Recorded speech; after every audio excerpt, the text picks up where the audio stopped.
ഒരു ടൈം കൂടി കടന്നു പോകുന്നു. സന്തോഷത്തിൻ്റെയും സംതൃപ്തിയുടെയും ക്രിസ്മസ് കാലം വരുന്നു.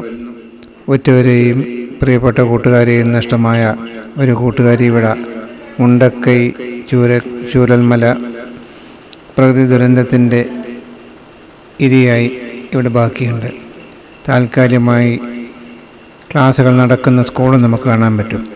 ഇപ്പോഴും കുട്ടികൾ കളിച്ചും തിമിർത്തും നടക്കുന്നു. മണ്ണിനിടയിൽ അകപ്പെട്ടുപോയ സ്വപ്നങ്ങളും കൂട്ടുകാരും അവരുടെ ഓർമ്മയിലുണ്ടായിരിക്കുമോ അറിഞ്ഞുകൂടാ. വീണ്ടും തളർക്കുകയും പോക്കുകയും ചെയ്യുന്ന ബാല്യം അല്ലേ? ഒന്നും ചിന്തിക്കാനില്ലാത്ത, ഓർമ്മിക്കാനില്ലാത്ത ബാല്യം. പക്ഷേ കൂട്ടുകാരിയെ നഷ്ടപ്പെട്ട, പ്രിയപ്പെട്ടവരെ നഷ്ടപ്പെട്ട ഒരു കുട്ടിയുടെ ദുഃഖം നമുക്ക് മനസ്സിലാക്കാൻ കഴിയുമോ? പ്രകൃതി ദുരന്തം ഓർക്കാപ്പുറത്താണ് വരിക, സംഭവിക്കുക.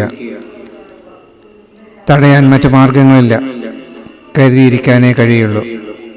എത്രത്തോളം ഇനി നമ്മളിതെന്ന് മനസ്സിലാക്കാനാണ്? മുണ്ടക്കൈ ചൂരൽമല ദുരന്തത്തിൻ്റെ ഒരു ബാക്കി പത്രം നമുക്ക് നോക്കാം.